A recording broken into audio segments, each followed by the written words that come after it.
What's up, YouTube? Mike from the Absolute Awesome Show. Thursday, March, what is it, the 19th? 9 o'clock Eastern Standard Time for Mr. Darlington, who was a little confused about that. We got Josh and Cliff here. What's up, guys? Hey, hey. Yo, yo. All over the place. Got a little old man cough going.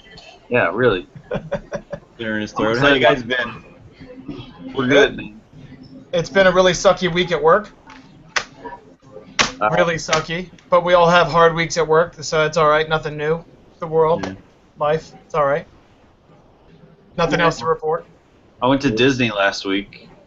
Oh, yeah. I went to Disney World for the first time. I've been to Disneyland, but not Disney World. It was cool. I don't have any kids, so it wasn't like, the same. So everybody looked at you like you were creepy and kind of like a freak. What are you doing here, man? Yeah. What's that old guy walking around in Disney World for? It was fun. Kids.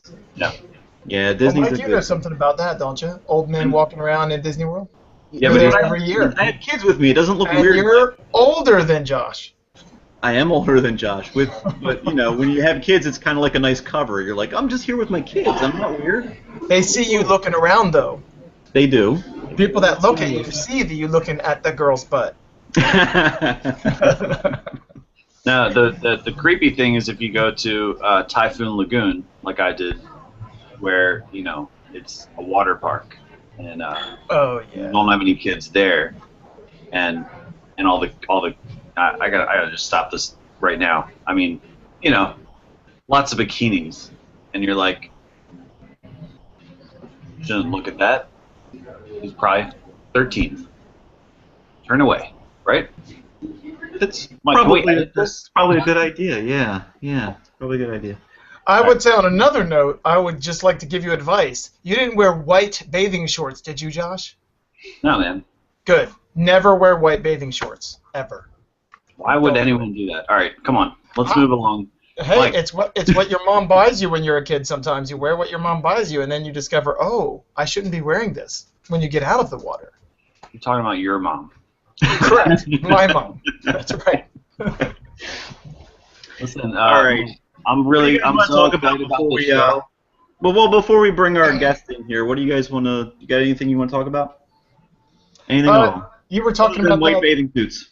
Hey, I listened to that stupid song that Lost in Court. It was a pretty sucky song, and then Christy showed me the video, and I was like, oh my gosh. So anyway, it did kind of like the intro sounds almost exactly like the original song. Like I was like, when you were telling me about it, you know what I'm talking about?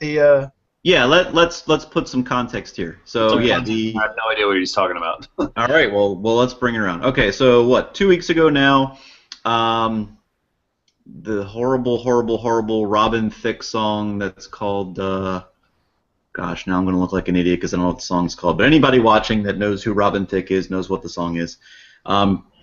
He lost a court battle to the kids of Marvin Gaye for like something obscene $7.5 million because his song sounded a lot like Marvin Gaye's song. I thought that was Song with all the naked chicks in it? They're partially they're getting there. Yeah, they were probably about the same nakedness as the Typhoon Lagoon chicks, I would imagine. Oh well, see, there's No. The video that Christy showed me had full-on boobs and stuff in it. Oh, really? Oh, like totally, completely naked. Well, I missed that, but yeah. Well, the song's terrible, no doubt, but I don't know if it was $7.5 million terrible. No, like I thought I didn't. I mean, obviously the melody isn't anything. The actual singing parts don't sound like the Marvin Gaye song. It's just that the guy in the background going, "Hey, right." Hey! And then the little clickety-clackety thing in the beginning, that's all exact. That's all. That's like as close as like Vanilla Ice and who didn't get sued, I think, from you know what I mean? I mean, sure. That's every bit as close as that. But the actual singing, the song part, the actual vocals and the melody, not at all like. But the same thing happened though too, where Guns N' Roses on their newest album, Axl Rose's newest album, he's like the beginning of one of the songs that's really a killer song. He completely stole the intro from like some indie band in Boston Court 2 because that was an obvious. He just stole it. But this they just recreated it. And I would think if you could recreate something, even if it's done similarly, if you're not actually stealing the clip, you're just recreating it, and it's not notes. It's clickety clackety and hey, hey. I don't know how in the world that can be that. Yeah, it's got a similar feel. It's got a similar groove and vibe to it, but so do so many other songs. It's kind of silly that, if you're going to start suing every time somebody has the slightest feel of your song, then you're never going to get anywhere with, making. I mean, pop music is all about that. I don't know why it's a big deal. No, and you had mentioned too. Oh, I'm sorry. Go ahead, Jess. I was going to say, Mike, the other night, remember I was talking to you, I was telling you how I had my little niece over here, and I was like, what song do you want me to play? And she said Taylor Swift, and I was like, okay.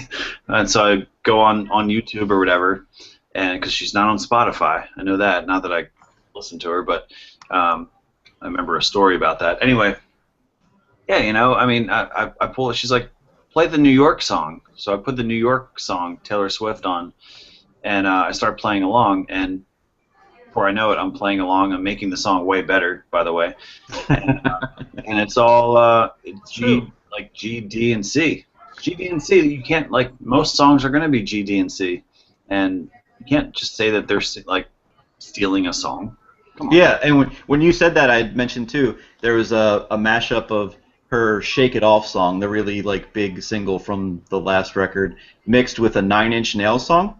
And literally, I think they may have changed the timing a bit on one or the other, but they match up almost perfectly. And it's like Nine Inch Nails and Taylor Swift couldn't be further apart. Neither one of them intentionally ripped the other one off. Well, obviously, Taylor Swift would have ripped off Nine Inch Nails because the Nine Inch Nails song is super old. But that didn't happen. That's just the fact that... No, but don't you think that this was probably intentionally trying to mimic that, though? But if that's the case, and they recorded that, all they did was record it, and then they had a record label that manufactured it, promoted it, put it out, and the record label didn't pay a dime of that $7.5 million. That's ridiculous. That's if that's going to happen, then the label should take some kind of responsibility for that. Right. I never heard of a band having to pay something and then the label doesn't. The label, that seems weird, but I don't know. All I know is well, not me, but you guys could be in a lot of trouble if this thing catches on and it's all of a sudden we're going to sue everybody who rips off someone else, because... Dude, Ben Weasel's going to, take us to Not even that, but the Ramones cover records, Yeah. Yeah, but those are cover songs. That's a cover song where you actually give credit to them, play, and your record label has to pay the royalties, all that stuff. The Ramones got mechanicals. No, they didn't get mechanicals from Burnt Toast Vinyl, but they got mechanicals from Tooth and Nail. I can guarantee you that. Yeah, I don't know. I wouldn't guarantee that. Well, but whatever. Anyway, Mike, I'm excited about our guest tonight. I think it's time. I think we should bring him on because he's busy tonight. He's got a show to play. Two shows. He's doing double duty. He's doing 2 shows tonight. Yeah. This show and then a real show. Hey, this is a real show. And it's live, and the other show will be live too. But okay, yep. Let's go ahead and bring in Mr. Christy Brigette Darlington. How are you, sir? I'm doing great. It's so great to see y'all again. Can you hear me? Yeah, man. Yeah, loud and clear. All right, that's great. This blue snowball mic is working great. Headphones, excuse the background noise if there is any, because I am in Mudsmith Coffee Shop, and I'm having an iced tea. It's lovely. It's lovely to see you guys. You're looking younger than I remember.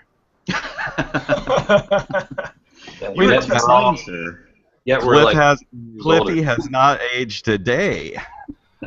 Yeah, same hairline.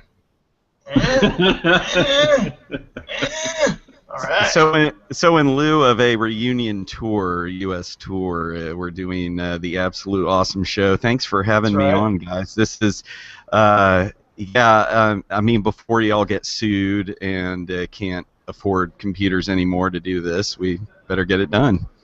That's right. That's right. Hey, Mike, is there any way for me to show my screen what's on my screen? Like if I... Yes, there is. So what if I click on something else that's not in the show? Like if I want to show my desktop on my computer, can I do that? Yes, you can. How do I do that? You want me to explain it to you while we're live in front of millions of people? Yes, because I've got something really great to show. Millions of people are watching. There's a method to my madness. Yes. Yes. You know, we were only on the private portion of this hangout for 20 minutes before we clicked the live button. That's we're true. 11 minutes just got in, the and idea. You're already asking for technical support. That's right. I just got. I've never even done anything like this before, so you know. Well, I don't have to show you anyway, Chris. I'm working on your music right now, buddy. Right now, I'm working on. You could have just said that, man. Just say it. I know, but I wanted to show him what his stuff looks like, man. There it is. Look, see, but he can't see it. You want to see what the lines look like? Yes. All right. I think we all have it in our heads, and it's beautiful. It's wonderful. It's big blue blocks. It's awesome. I've been in these mastering studios before and watched the little squiggly things all over the screen, and Nolan at Crystal Clear has tried to explain to me about the frequencies and stuff. And the best thing he explained to me was he said, well, imagine you have a bottle and the audio is the liquid, and he pointed to one track. I was asking him if he could do some more to make it sound better, and he goes, well, the audio you gave me has almost filled up the entire bottle, so there's not much more I can do here for you. And I was like, thanks for making a layperson explanation, because I have no clue how that stuff really works. So what is this that you're working on, Cliff? Is it a new record? Is this a new record? No, it's back in 2010, I think, maybe 2011. Christy sent me. It was a new album he was doing at the time. He's since kind of reworked it a bit, but it was called Heartache. It's really good. It was like he was getting away from the punk rock and going to the rock. So from the punk rock to the Heartache? rock. Yes. And this is like, it's got like him doing like more rock dialed down versions of like some of his older songs, Jim Beam, which is still a wonderful song in any way he plays it, and all that. Yeah. You know, Heartache, a lot of those songs I recorded without even a microphone. I recorded on an old MacBook G2 with just I didn't have a mic, and I just wanted to record, so I was programming drums and bass via GarageBand, and I didn't even know how to use it. It was very primitive, and just recording guitar and vocals using the onboard laptop mic, so it gave it a really odd quality. Well, that's all right, though. Where's I had my... where did I do with that? Man, I had it. Oh, here it is. See? Ooh. Wow. Something Spike told me. She said not having money or to go in this proper studio never stopped her from recording. And I was like, yeah, I shouldn't be waiting till I can drop a few grand on a big studio. I should just record at home, and it's some of those performances I like better, and I think that version of 3:35 a.m. is way a million times better than the mess record. That's how that song should have been all along. Yes, but those of us who didn't write the songs, to us the first version. To me, the first version was the old one. But I love this version of Jim Beam. It's so awesome. It's just absolutely better. Awesome. Yeah, it's really great. I really love this version of. Hey, you guys know I like slower stuff anyway. I like all the Huntington slow songs. I love "Hooray for You" and I love Samantha. I love all the slower tunes that y'all were not playing on tour because y'all were playing the fast, suck this live style set. You better believe it. And the Queers, they never play any of their slow songs. They just play. They play like "I'm Your." They play I Can't Stop Farting and cater to the Mohawk crowd. Hey, I've actually seen them play I'm Your Boy several times. So, yeah, have they ever played Deborah Jean or Number One or Janelle? No, it always starts out with exactly. Hey, Chris, you have a newer album called Parlor Tricks, is that right? That'd be Christy, and yes, Parlor Tricks is not exactly new, but it's stuff I recorded in the past couple years here and there and on my own. This time I had an actual mic to work with on some of them, and they're pretty cool songs. I think I've progressed with mixing and stuff, and I have some more stuff that's not mastered yet that I have to get out there that I've progressed even more, so... Well, I'm willing to master it for you for free, man, because you're my friend. And because you let me call you friend every once in a while. Of course I'll work for you for free. It's taken me a few minutes here, but I did the calculations in my head. And Cliff said that Christy sent him Heartache in 2010. Yes, and I'm just working on it now. It's now 2015. So just a word of Christy, just a word of advice. If you want him to master parlor tricks, I'll see you in 2020, and I'm sure it'll sound really amazing. But we'll do it for free because you get what you pay for. You might get what you pay for, but I was only master anything for free. No, I only started. I wanted to put this in again because I wanted to hear your newer stuff again before we got on today. And I was listening to this, and I was like, "Oh, this is freaking way too loud, and the drums aren't loud enough, and the vocal. Let me da da da da da da da da." So I was like messing with it and stuff, and I was like, "Oh, this is really good."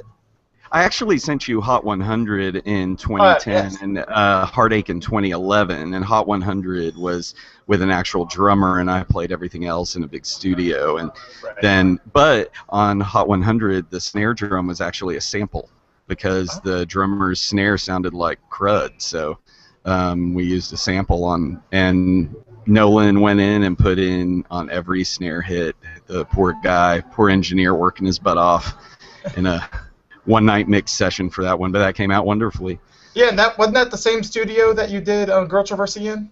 No, that studio is long gone. No, but both studios are gone. That studio was owned by the guys from Deep Blue Something. Oh. That's still one of my all-time favorite records, by the way, just in general. So on Heartache, there's a song called New Kicks and Isotoners that basically it's a pretty heavy song emotionally because it describes a night, and I barely remember even writing it or recording it, but it describes a night where I credit God with saving me from killing myself because I was so destroyed over a woman I'd fallen in love with that treated me badly that and that's so when you hear the lyrics to that song, it's pretty heavy stuff. But I feel it's one of my best songs I've ever written. Right on. And are you about to do a new album now? It's actually it comes off really like a prayer in the lyrics, but I'm just record. I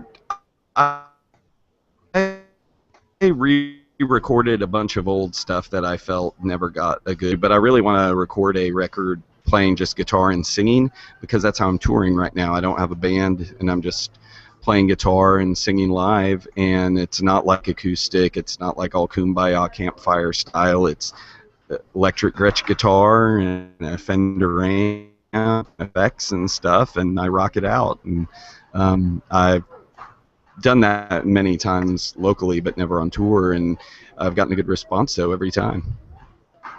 That's cool. I didn't know you were doing. I thought you had a band because months ago we talked about like, if you come to the East Coast, I would jump in and do whatever. And of course, you were like, "All right, well, we're gonna play Hooray for You and Samantha," and we're playing. And I was like, "Okay." Well, I don't have control over other people's schedules and stuff and lives, and the very few good drummers there are that can play this style of music that and the songs I write properly, and who would want to put the time in either would cost a ton of money to hire to do that, or a lot of people just can't play the material properly. Also, the logistics of having a drummer on tour, then you have to have bigger amps, you have to have a van or at least a minivan. Suddenly expenses are tripled. You have to deal with other people where how it is with band guys, and although the Huntingtons were a little bit different animal, typically you all know how musicians are and band guys are, especially in the punk rock sort of scene, and I want to get away from that. I'm not this angry punker who just wants to play fast and hard. I feel I have wonderful songs that need to be played that are way better than playing Holly and ATM and going mental and stuff like that over and over again. I want to play other stuff, and until I'm making a ton of money and can hire people to play what I want and play it properly and everything, then I wasn't going to stop touring. I didn't want to cancel shows. I want to just make it happen, and I get to ride in a comfortable car and I can go sightseeing without, guys wanting to go to a bar and hang out, Now, did you catch that? Something he said, everybody out there? Very important, something that he just said. He said that when I make enough money. Got along the whole time. He said when. He didn't say if. That was the important thing there. And that's the thing about Christy that I really like, is that he doesn't have this thing, well, if I make it, if I this, if I that. It's a whole mindset. It's a positive mindset that says when. And I think that's kind of cool. And he just said it right there. I thought that was pretty awesome. Well, also I can play a variety of covers and originals in a set. I don't have to worry about countless hours of rehearsal with guys that show up not knowing the material to rehearsal, and who don't care and want to slop it out. I can just play and have a good time. I can, go visit places in between shows. Like I said, I don't have to hang out at a bar. It's a lot more freeing of a setup, and I can use a small little amp. I don't have to cart around a ton of gear. So you're like totally playing electric and rocking out and running around like you're playing a show and there's no band with you? Yes. And that doesn't come off weird? I think people are taken aback at first, but you know what? People are all saying that they can actually hear my vocals for the first time because they're not getting drowned out by a too loud drummer and unnecessary stacks of speakers. And they're shocked. I've seen that once before. I was in Chicago during Riot Fest, and post Riot Fest there was like an after party thing, and Mikey Erg, who he is? I know Mikey. He's my boy. From the Ergs. Yeah, Mikey Erg. He was doing exactly what you're doing, basically standing on a stage with an electric guitar and an amp and playing no band, just rocking out Erg songs by himself. And I was like, this isn't as bad as I thought it would be. This is kind of cool, And the coolest part was, like, people there knew his songs, and they were all like, singing along. Were they doing the yeah, like, on the rock? Were they like slam dancing and stuff, And they weren't. No, jumping into the pit. But unfortunately, they don't. Really I will say this. I'm not into the whole like moshing thing and all that. If someone's measuring stick of whether people are having a good time at a show is that they're all like fist pumping and moshing and banging into each other and crushing each other, well, I don't want any part of that. Because I don't like that myself. So I want people who are in the back who don't want to get their knee blown out by some idiot moshing. I want them to be able to come to the front and enjoy good music, and I want people to be able to hear the singing and the songs and the melodies without it just being, as loud as possible, because that's not music to me. That's, if people want to do that, I'm not some angry punker, and this is much better for me anyway, to do that. But that's cool.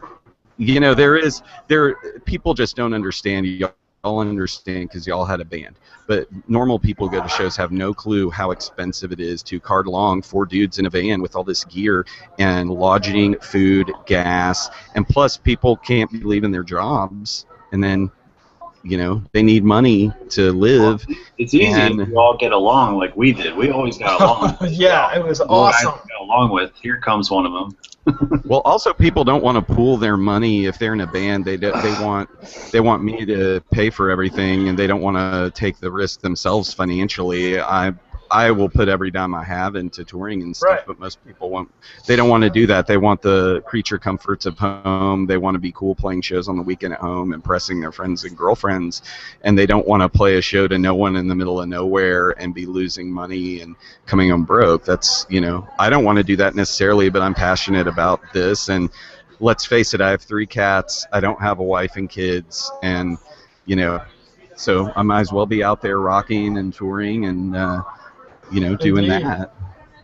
And I agree too with the idea of the being able to like hear the song and hear the vocals when you do a live show. Like, I probably wouldn't have cared so much about that like 10 or 15 years ago, but now I do. And the last like legitimate show that I went to was probably about a year ago in Baltimore. I went and saw Dinosaur Jr. the last time they toured through here. And easily one of my favorite bands ever, but he still has the idea, Jay, that he's got to have the amps as loud as they can possibly be. That's kind of like his thing. and I couldn't hear a single vocal the entire time we were there. And it's like, I know all the songs, so that's cool, I get it, I can kind of hear it in my head, but couldn't hear a darn thing. And I was like, well, this is really awesome because I haven't seen this guy in forever, but I agree. I would love to just be able to hear the important stuff and not have to worry about all the loud nonsense. So I would be. Yeah, I'm tired of that, and you never need more than a 50-watt amp. These guitar players, they want 100 watts. All you need is 50 at max, and even that's too much. Usually, you never need more than one speaker. Better than any amp in the world. Oh, right. That's true.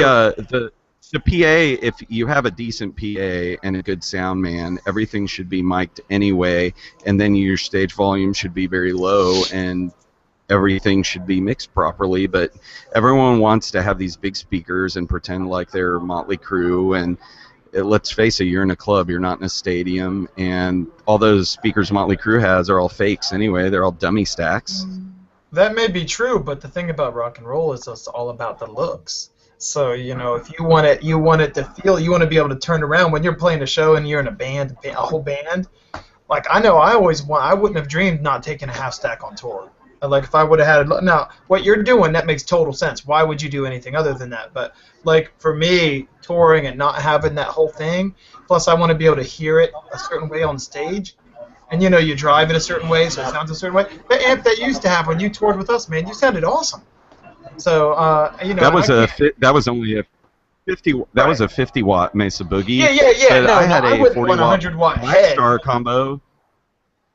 I had a 40-watt Black Star combo in HG Club 40, and it sounded way better than the second guitarist Marshall JCM 900 half stack.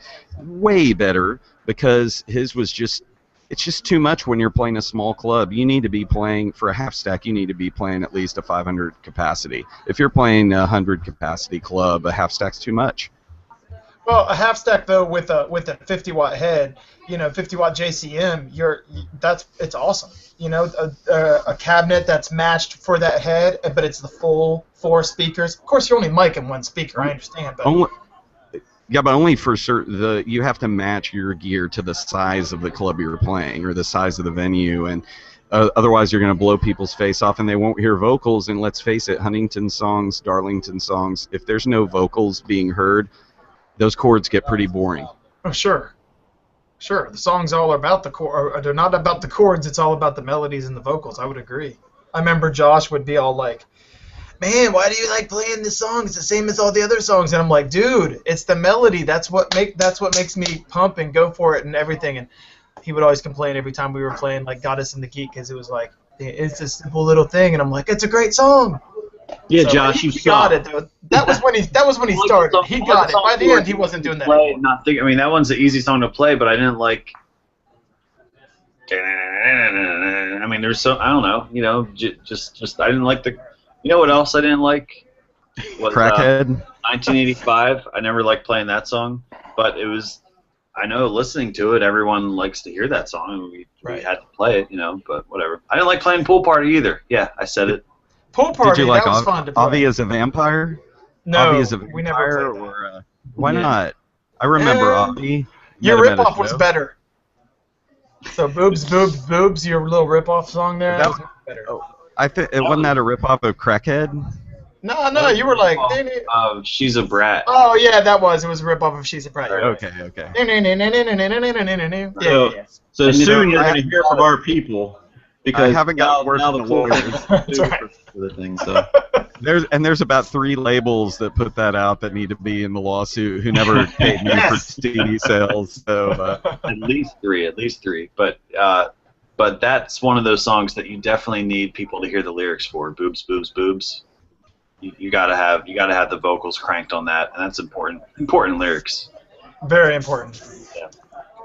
Yeah, one of those recordings that was originally supposed to be demos. Hey, dude, when was the last time you saw Stevie?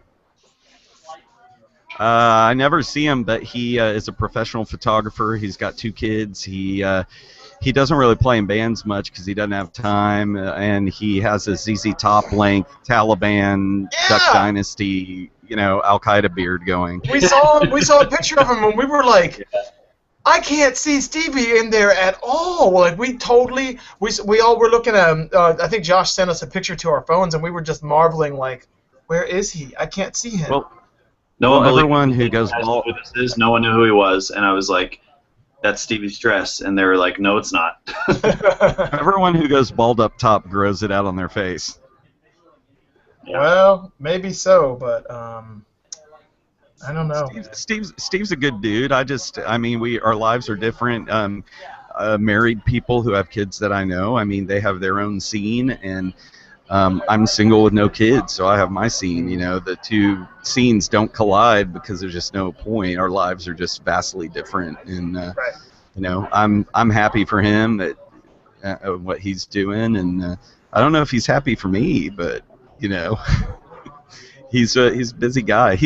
I know we have a lot of mutual musician friends and stuff, so I don't see him, but I'll tell someone, hey, tell Steve I said hi. You know, if I know they're going to see him. That's cool. Hey, Chrissy, quick question on because it's been 15 years since we did this tour with Darlington. I think you told me that you talked to Angelique or you saw her at a show. But I'm also curious about Brian Midway. Whatever happened to that guy? I don't know what happened to Brian Midway. I tried to track him down online, but I couldn't find any hide nor hair of him. Now, Angelique, probably lung cancer from indoor smoking. I don't know, but Angelique, she lives in both Dallas and LA, and I see her some now. I took her out to lunch at Spiral Diner, and we hung out. I beg her every time I see her to start a band with me or to play with me again, and she learned how to be a chef and everything. She's like a chef now, and I guess she still does music sometimes, but she still looks amazing. She's still an amazing woman, very cool person, and you know, her brother John's a big time producer, like Grammy producer and everything. John, her younger brother, John Congleton. Oh, cool. Wow. I thought she was in the Minutemen, right? No. She was in the Hangmen. And they don't really do much. Yeah. Oh, okay. Yeah. That was a long time ago. Yeah, back then they had toured with like Social Distortion and stuff, but they don't do it much now. No. She still has that cool Hagstrom bass. Yeah. I saw a recent picture or something. I was like, no, that's the same bass. No way. Some people aren't gear nerds where, like me, I'm always like getting new stuff all the time. Although I'm a Gretsch man, like I'm always swapping out amps and pedals and stuff and having fun, you know. That's why I use Instagram for mainly, to look at, you know, gear porn, guitars, amps, pedals, you know, whatever. Right on. Pics from the NAMM show. You're playing a show tonight, right? Yeah, in Fort Worth, at this place called Ozzy's Rabbit Lodge. Playing with a rockabilly band called From Parts Unknown, that's from around here somewhere. Well, I guess they're not from Parts Unknown then, if they're from Fort Worth. No, but the singer, he's tall, he plays a Gretsch, he has a beard, and yeah, I don't know. They're nice guys. I just saw them the other night, and they were like, "Want to jump on the show?" And I said, "Sure." And I thought it was next week, and then today he was like, or last night he was like, "You know, it's tomorrow," and I was like, "Oh." And then I forgot that this show that y'all were Eastern time, so I was like, "Oh no, I overbooked. I'm gonna be like all like." I was looking for coffee shops around the venue, but then suddenly it was time to go on. Like I already have a show booked tomorrow night. I do in Dallas at the Double Y. Dallas and Fort Worth are. How much time do we have left with you here? Let's see. It is.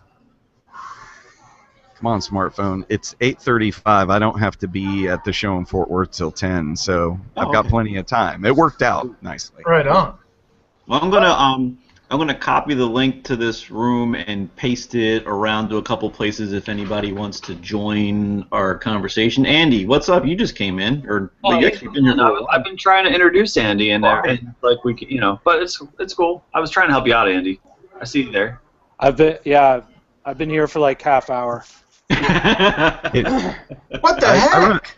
I I remember meeting Andy in Fort Worth when y'all played there so long ago, and he looked so young. He still looks Really? young, but he had no facial hair then. No, he didn't have facial hair fresh like face. a week ago. We What played. the heck? Did we play with Darlington? I just came Because to the show. Oh, okay. Yeah, we Because I played don't think at the door, I don't right? think we ever played. I just came to the show there and saw y'all. It was at the door, Fort Worth, next to Okay. Billy Bob's, which is not there anymore. Isn't the where- door do you- that place that rips everybody off? Every club rips everyone off. Everyone who runs clubs are sleazebags. You know that. No, but isn't the door the place that's known to do that? Mike, did you guys get ripped off when you played there? We didn't get ripped off there, but no. Are you talking about the same that door place? That's still there, right? That's the place No, that we played no, it with doesn't. Mike Knott that time, right? And he was all like, and Josh, you and me went to his hotel room and recorded that song with him afterwards.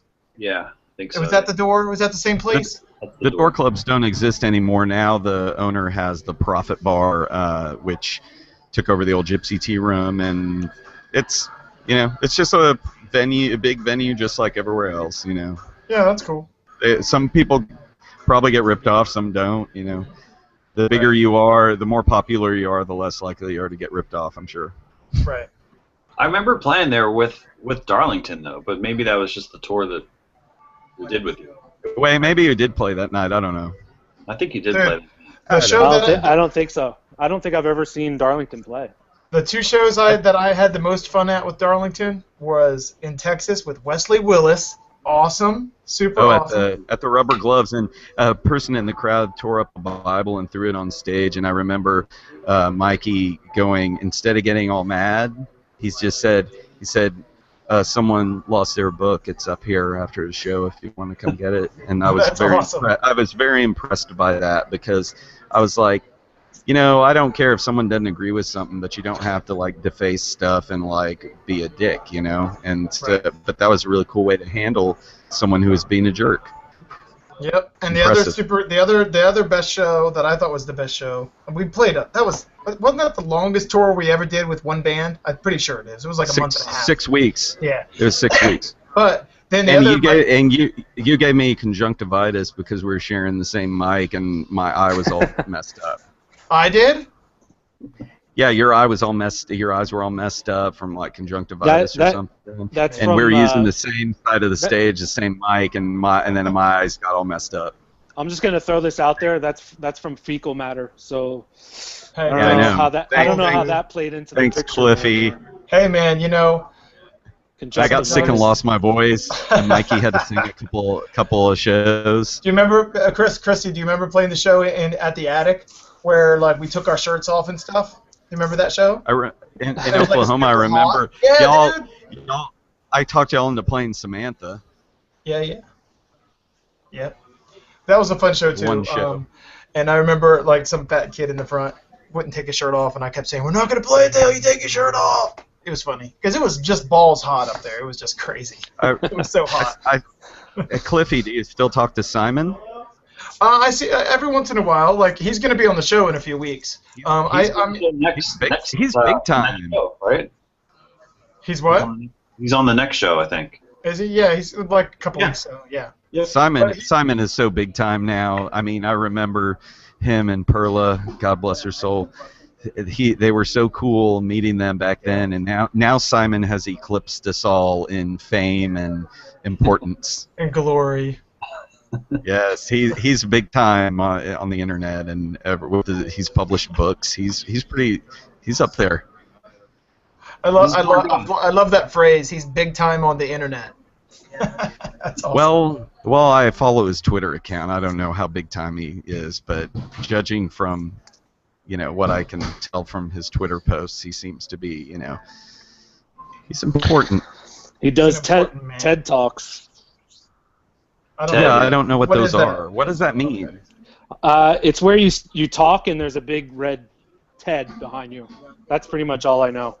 I don't know what I don't really know what the deal is. I don't know. I'm not really sure who gets chosen to do this and how they spring up. I have no idea. But you can see Simon on YouTube giving TED Talks. So I think you got to be important to give a TED Talk. Yeah, Yeah, some level of importance. Is he all shy and smiley when he talks, or does he like talk with gusto? No, he doesn't. He with gusto. Like Really? Yeah, he really. I watched good. it. He's really good. Wow, it's like an all-new Simon. Yeah. Our little Simon all grows grossed up. Before I ever met Simon, we were on tour, I guess on the same tour with you, and Mike hung up the phone with him, and he was like, "This guy's so funny." He called me to tell me, he was like, "Guess where I am? I'm booking your hotel room right now in San Diego." And Mike was like, Simon. Remember, he brought like a big thing of shrimp, and I was like, "Ew, I'm not gonna eat that." Have y'all ever seen this? That's so rude. His band was quite good. The Slants. They Oh yeah, they stayed at my house, and I remember Yeah. Simon had a Zune. It was the only time I've ever seen a Zune in real life, and it was pretty cool looking. And I remember I was like, "How does this work? It's so different than an iPod." MP3 imitation. Yes, and it was pretty cool. I don't understand why it didn't catch on. It had a cool name, I think and they it sold looked 20 Simon bought one. in the U.S. I think he still has it. Yeah, Cliff, wasn't he in your band 20 of them as well? Yeah. The Stivs? In your band Yeah. as well? He was the bassist for the Stivs. Yep. For the Stivs, yeah. We were rowdy and rocky and crazy and out of control. Was he on? Was he when you guys were on Bob Barker? No, that was before he was in the band. Y'all were in That the was Sea before he was in Shepherds? the band. Y'all were in the Sea Shepherds on the Bob Barker? What? The Sea Shepherds.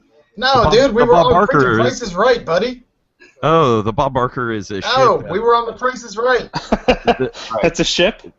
Yeah, that Bob Barker, he donated money, and they named a ship after him. Part of the Sea Shepherds. They fight the whaler. They fight the Japanese whalers. So he has a ship named after him that they fight the whalers with. Who is saying we were on Bob Barker though? Because I would think the same thing. If you're gonna say you were on The Price is Right, but you're saying I was on Bob Barker.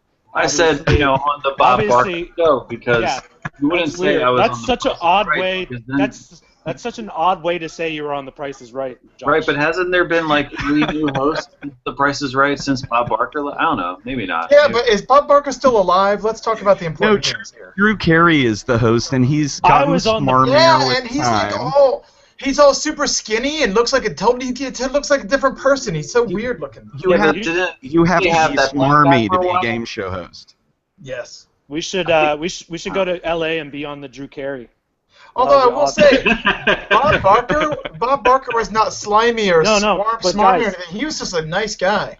Drew Carey. Really? I thought Bob Barker got sued for goosing tushies. Yes, but he didn't put that vibe across during the show. Is what I'm saying. He did. He was condescending to the contestants. You talk down to the redneck. Yeah, they come up there. They're all redneck, and they're all, I'm so happy to be on here. And he's like, oh, yes, you are. And here's the next showcase. Man. And Drew Carey's like that now. that little Mike. Proud so tradition. Weird. Wouldn't Charlie Sheen have been a good game show host? Yes. Can you imagine? He kind of looks like Bob Barker when Bob Barker was young. That would have been a much better replacement for that show than Drew Carey. You know the band, the metal band Kill Switch Engage? There's the guitar player for that band. There's a video on YouTube. He went on Price is Right also, and he won a car. It's pretty cool. Well, I didn't get called up on stage. I was in the audience. I was in the audience. He got called up. New car. Yeah, was it a Chevette? No, it was like a little Hyundai or something. I don't know. Andy, listen, I heard about that, but here's the second part of that story was he ended up giving everything back that he won because he wasn't able to pay for like whatever the taxes were on it and stuff. Like they taxed everything so much, and I don't know, man. That band is huge. He was like, he's got money. No, I know, but they made a big deal about it. Like, the government taxes so much, so I'm giving it all back. And I think it was more of like, trying to be a punk rock statement. I really can't get over the fact that someone came up to Cliff or us at all with a giant thing of shrimp to eat while we were on tour, and he told them no. Like, I'm very confused about that. Dude, like, I realize I'm going backwards 10 minutes in the conversation, but I've been sitting here the entire time thinking, like, how do you not eat shrimp when you're on tour? Because I don't eat shrimp. Gross. Whether I'm on tour or anything, I don't eat that crap because it's roaches gross. from the sea. Why would I eat roaches? I don't eat roaches. I agree. I ain't gonna eat them just because they're from the water. I agree. Shrimp are disgusting. Ain't gonna eat them just because they're from the water. That's right. That's right. Nothing beats a good sandwich. But the Chef Boyardee pizza, which has no natural ingredient in it whatsoever. That's the best meal in the world. Wait a minute. Wait a minute, guys. I only eat them land cows. Them good. That's right. Wait a minute.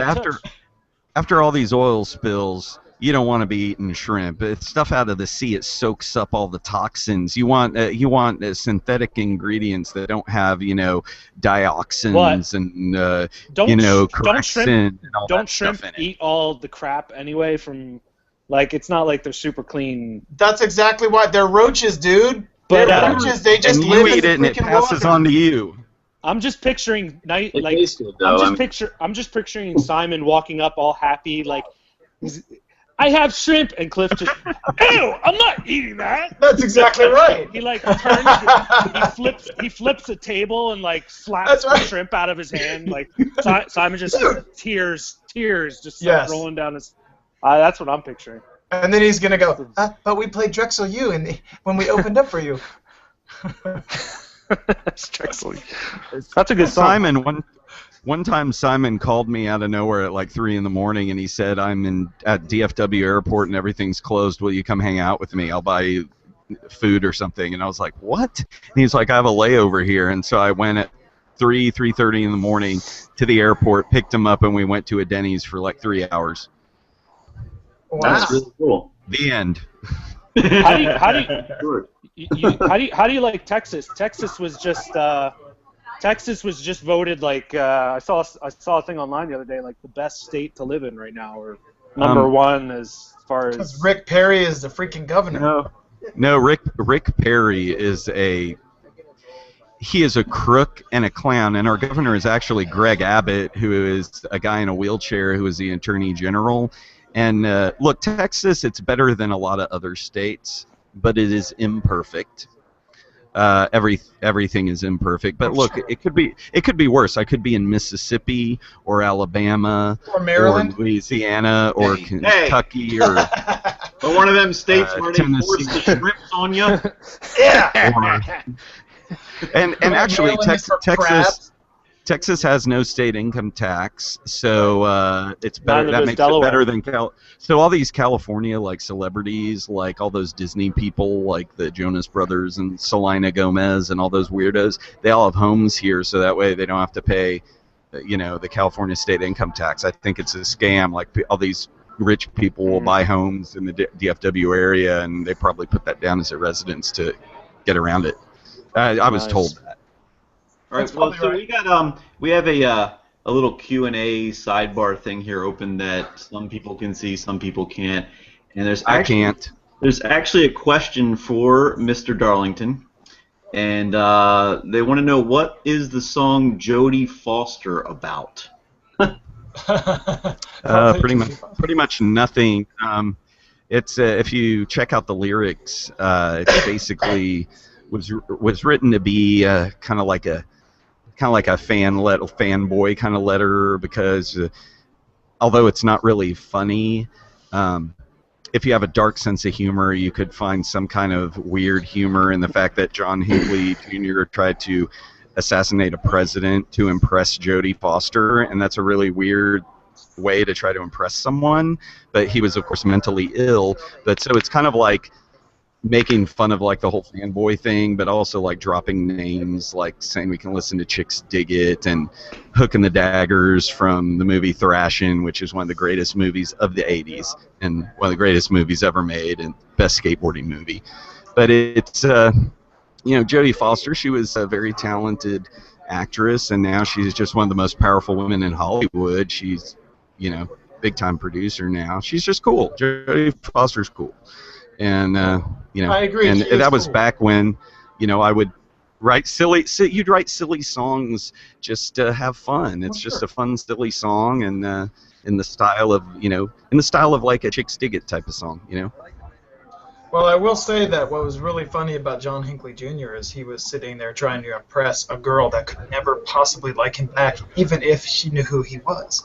And she did come to find out that who he was, obviously, because of what he did. But if he had not been crazy, she would have never liked him back. She doesn't like boys. So it's like that is true. So it's kind of funny. That was kept from the public at the time. I mean, at the time, no one really. Generally speaking, no one really knew that, but there was a cool picture of her skateboarding back in the, I don't know, back then sometime. Dude, you know when she was really cool? Like, just in the 70s, man, when she was a kid and all those just cool dude movies, man. In that movie, Foxes. Awesome. She was in that movie, Foxes. Yep. And, well, she was in, did you ever see her in Freaky Friday? Just back then. I mean, just totally cool. She was awesome. No, but you ever saw the original Freaky Friday? She looked wonderful in Silence of the Lambs, which is actually, when you watch it now, it's more like a creepy comedy than, a serious film. But at the time, it was really groundbreaking. I guess it was creepy at the time, but now, like when you see Seth Green in an interview saying that he based the voice of Chris on Family Guy off the Buffalo Bill voice, that's just hilarious. Is she a big fat lady? That guy. That's a disturbing scene. And he's holding up the business cards, and he does the fall away into the next room to get away from her. There's just so many funny parts to that movie that it's like watching a comedy. I guess, yeah. I think it's funny, just like so. Hey, Christy, I got a question. Kelly, my wife, and Christy, Cliff's wife, they're sisters. They That's odd. What's odd? That he's my brother-in-law? I'm not your brother-in-law. My wife is your sister-in-law. I'm your friend. We only Suddenly I got really uncomfortable. You're his brother-in-law, bro. No, it's fine if people want to say that, but seriously, it's incorrect. No, legally, I'm not his brother-in-law. If you really? Legally, Josh is my friend. My wife is his sister-in-law. I don't think legally Josh is your friend. I don't think there's any legal tie that makes Josh your friend. I did not. You won't go to court. He is my bandmate.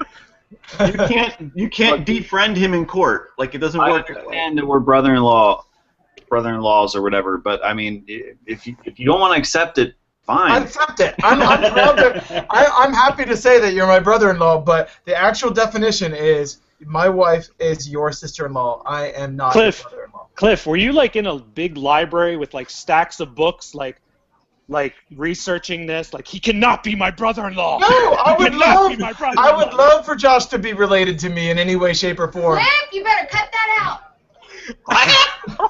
You hear that? Uh-oh.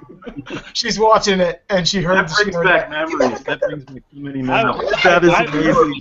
No, here's the thing. Josh, no, I would kill for you to be my brother-in-law. How about Thanks, that? man. Oh my gosh. That means you would have to marry his sister, but his sister's already married, so you can't have that. But his sisters are hot. What? What? No, Josh, What? your sister. No. The only way I could be your brother-in-law, Josh, is if I married your sister instead of Pete. Wasn't This there is the best part of the show right here. Wasn't there a question? I think there was a question there, Josh. I got a question here. It's coming from Christy and Kelly. They are sisters. Here's what happened first. I married Kelly. Yes. Had nothing to do with Cliff and Christy or anything.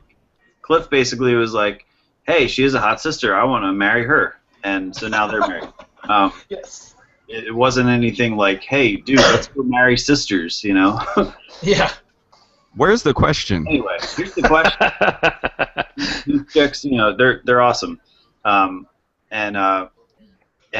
But their favorite song from you is, I don't even know what the title is. All I know is the lyrics. And I'll just quote the lyrics, and you can tell me what the meaning is behind it. All right? Oh, no. Sing it, Josh. Sing the lyrics. You have to sing it. You have to sing Acapella. Okay. Never was breastfed, never was breastfed. Yes. Threw away my baby bottle. Threw away my baby bottle. Never was breastfed. Never was breastfed. Threw away my baby bottle. Lactate, lactate, baby, baby, baby, baby. Lactate, lactate, baby, baby, baby, baby. All right, explain the meaning there. Josh, are you looking for something deep there, man? I think he's just. Come on, baby, lactate. Here's the thing. I don't even need to know the meaning. I just want to know. It doesn't make sense. To me, it doesn't make sense. Okay. Never breastfed, but threw away your baby bottle. That's totally different. Okay, let me first put this into context that there have been times in my life when I have struggled with low self-esteem and issues like that, and so I have turned to vices such as booze and drugs and promiscuous behavior to try to make myself feel better about myself, which obviously that sort of thing doesn't work. But in the process of promiscuous behavior, sometimes you are in situations where you look back and think, wow, that probably wasn't a good decision, but it's too late. But anyway, sometimes the situations are serious, sometimes they're humorous. And in this case, I had hooked up with a woman who had recently had child, and so in the middle of sexual goings on, she asked me to squeeze her breast, and lo and behold, breast milk came out. And that was very odd and uncomfortable, but I was inebriated at the time, and so curiosity took over, and I was like, well, let's check it out. And you tasted it? It's not like cow milk for sure. Anyway, so yeah, that's really uncomfortable. But anyway, so then I decided to write a snarky punk rock song that was kind of inspired by that experience. I myself was not breastfed as a child. My mother gave me formula through a bottle. Thank God for that. Because breastfeeding's actually really creepy, even though it's better for the baby. They say it's still kind of weird. It's so animalistic and weird. But yeah, so, and I just want to write a snarky punk song that was just kind of, goofing on the whole thing and making light of it, and that's the story behind that. I don't know why that's anyone's favorite song. That is not one of my good songs. That's just a throwaway, cheap, dumb, funny punk song. I think that's the way you say it, baby, baby, baby, baby. It's funny. Guy doesn't like shrimp. Guy doesn't like shrimp. Guy doesn't like breastfeeding. Man, I don't know what I don't like either.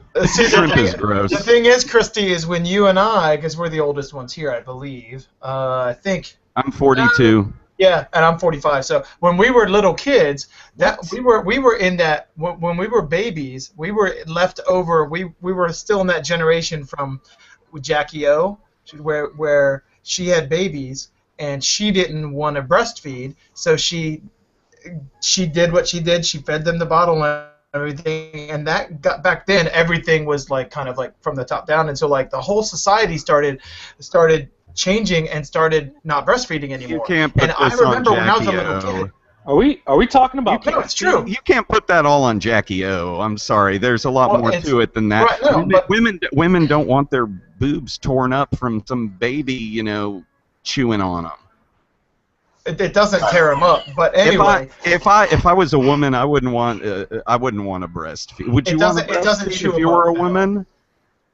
That sounds so. I pray to God my wife is not watching this right now. But when we were kids, though, man, Christy, when you and I were kids back then, the thought, the going wisdom was that you could, if you breastfeed your kids, they could get sick and all this kind of stuff, and that was out there. That was a big thing. And obviously now it's changed around. I was too young to know that. That was propaganda from the formula. Correct. Formula makers. Yes, it was. Yes, it was. Right. Yes, propaganda. I agree. It was. I'm just saying. I agree, but breastfeeding is still. Look, it's still weird and uncomfortable, and I don't want to see women doing that in public. I'm sorry. Keep that private. Let's keep breastfeeding private.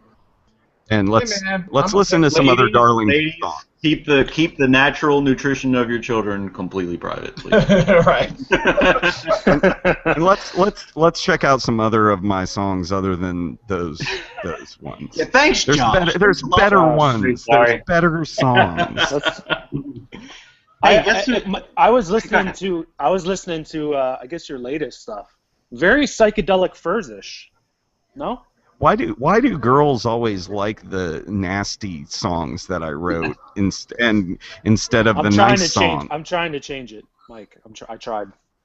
Well, psychedelic furs are great. I love. Yeah, but it was a little bit of Morrissey in there, a little bit of psychedelic furs, I guess. No? Were you going for that, or just whatever came out? I've only listened to three psychedelic furs songs ever. Wow. So it's a heartbreak beat. That's one of them. However, I celebrate Morrissey's entire catalog, and I have stuff that's live rare stuff that you can't even buy. Have you ever seen him live? Have you seen him live? I assume you have. Yeah, but it really the best thing to do is to see the live Dallas DVD the live 95 DVD, because that was when he was younger and his band was better, and it's just better all around. The song selections are great. I went and saw him a couple years ago in Vermont, and man, it was so loud. My ears were literally it was the loudest concert show I've ever been to in my life. My ears were bleeding. It was a horrible experience. But what would you pay for a Smiths reunion ticket? What dollar amount would you go up to for that? None. None. None. I don't want to see that. Come on, man. I'm not big into. I'm not big into concerts. I like listening to music on my headphones, but the concert experience. But to be able to say that you saw the actual Johnny Marr there, the actual Smith songs being played by the actual band and not Morrissey and his kind of subpar band right now. But now they're all super old, and why would that be fun to watch? No, he's amazing. I mean, the performance-wise, it was amazing. But Johnny Marr is great, and Morrissey's great, and Boz Boer, Morrissey's current musical director and guitarist, my friend Boz, he's great. But let's face it, if you know the details of the court case, Mike Joyce. Well, it's not messy. The judge awarded the drummer Mike Joyce every dime of anything Smiths to ever be sold after that court case. And Johnny Marr's final payment was over £600,000, his final payment to Joyce as part of the settlement. So Mike Joyce made millions off that. He still gets paid for anything Smiths. Morrissey and Marr don't get a dime, and neither does Andy Rourke. Why does the drummer get everything? So they wouldn't do it. Because the judge was a douche and made an improper decision there. So they wouldn't do it. They wouldn't do it on that principle, to put the line in his pocket. Well, Morrissey decided he wasn't going to pay Joyce a dime, and instead was going to pay lawyers to fight it. So the lawyers got all his money instead of Joyce. Now Andy Rourke settled before the verdict, unfortunately for him, so he lost out on a ton of money.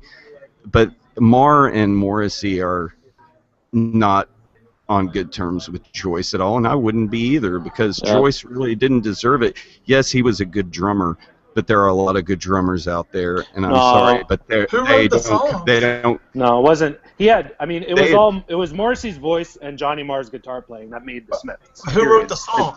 Who wrote the songs? Marr and Morrissey had written all the songs, and they had a written agreement with Rourke and Joyce to where Rourke and Joyce each got 10%, and Marr and Morrissey each got 40%.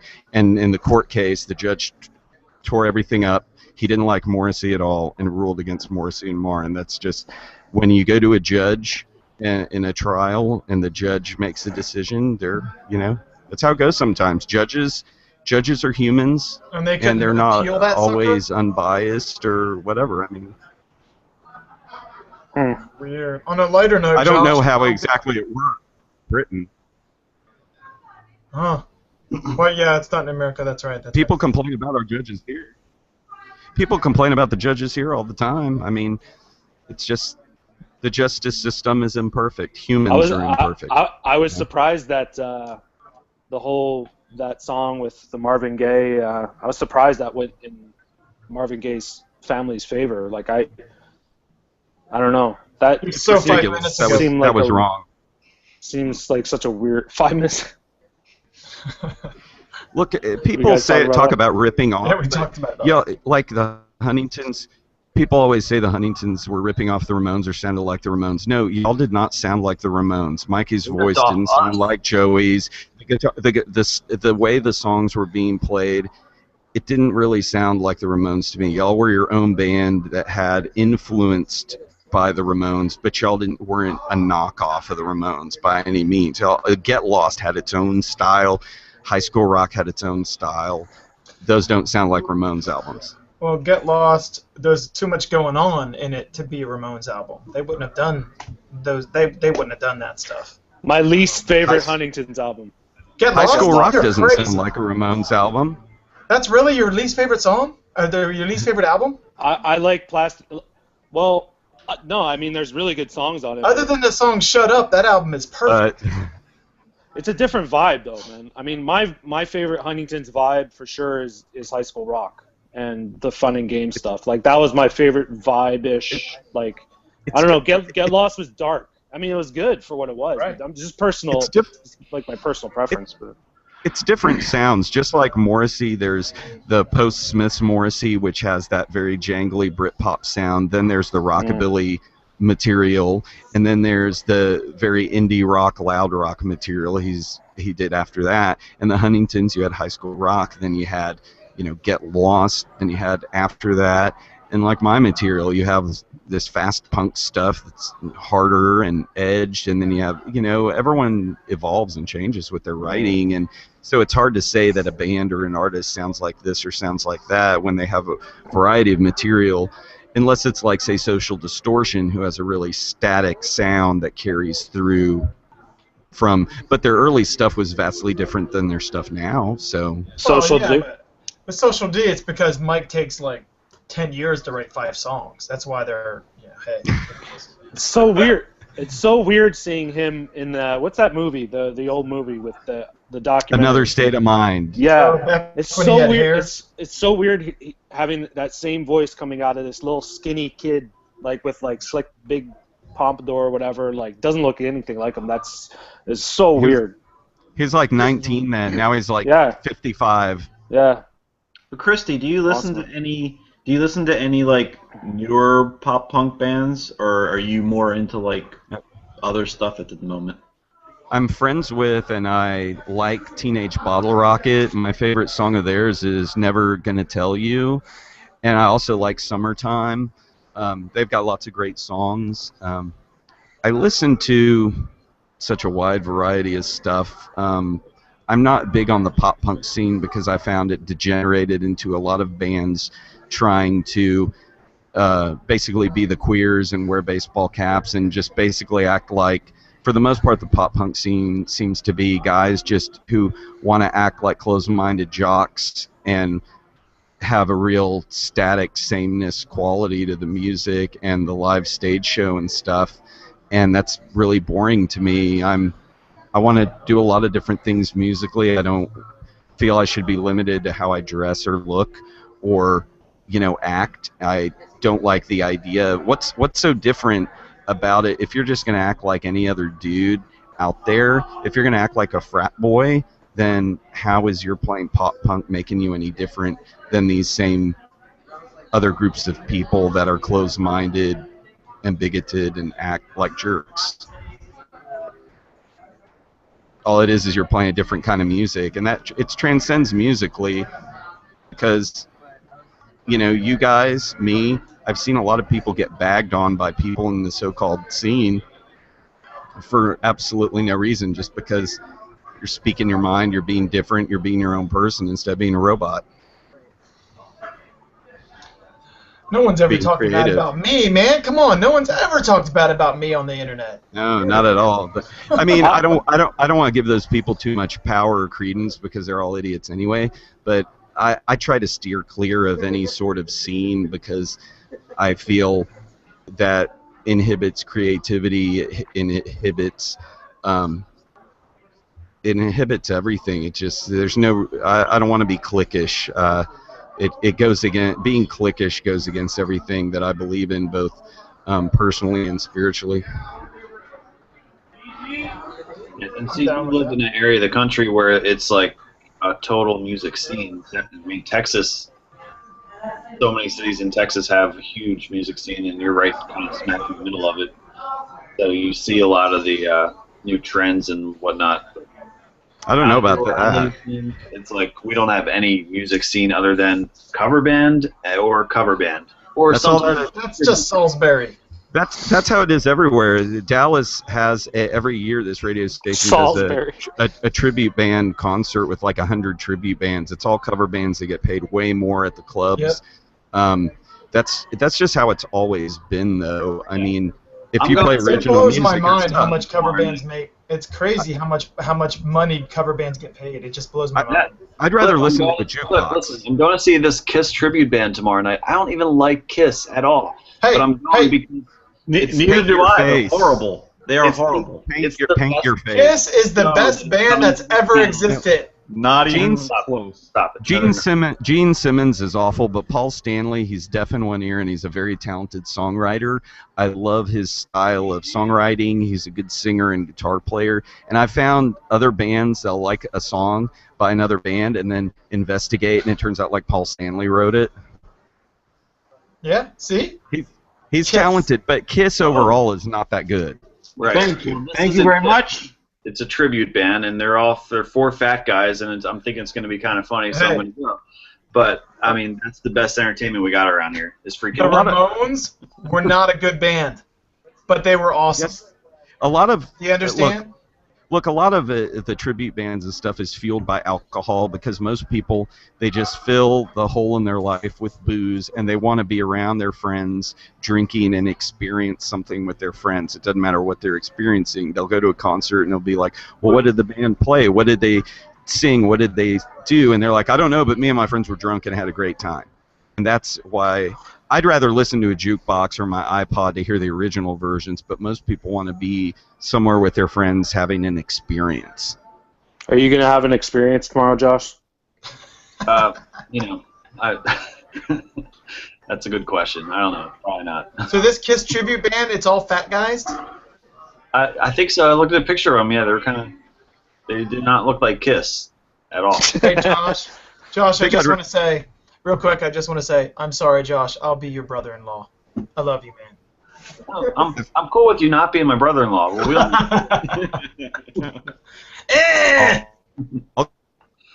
Mike, were you trying to wrap this up? Go to a WWE event with all you guys, but not to a tribute band or cover band. What happened? Did we lose him? Is he freezing? Is he pulling a Rick? He appears frozen. He's moving, but he's moving now. Yes, slowly coming back to life. You there, Christy? Yeah, the internet at the coffee shop was jumping around. Tom B. Tom B was here. He dropped. He'll be back. Hey, Christy, have you ever been to North Dakota? No, but I will. And Cliff should be in jail for what he did to that girl in the mall. Oh, sorry. There's some comments over there. I was just saying North Dakota because a couple guys over from you is Russ. He's got the headphone. I don't know if you're on a phone, you might not be able to see everybody that's in the room, Christy. I'm going to North Dakota in late April. On the 18th, I'm playing the New Direction in Fargo. Hey. Yeah. Might have to check you out there. You'll be the only person there, I'm sure. Russ, you've just been nominated to be Christy's local promoter in North Dakota. All right. You got the job. He pays in shrimp. No, seriously, send the kids some flyers and go put flyers on those 2 telephone poles. Look, that venue, the New Direction, seems like a place everyone's playing. The guy who books there, Scott, seems like a nice guy. It's like a hot new venue. Every band is playing there.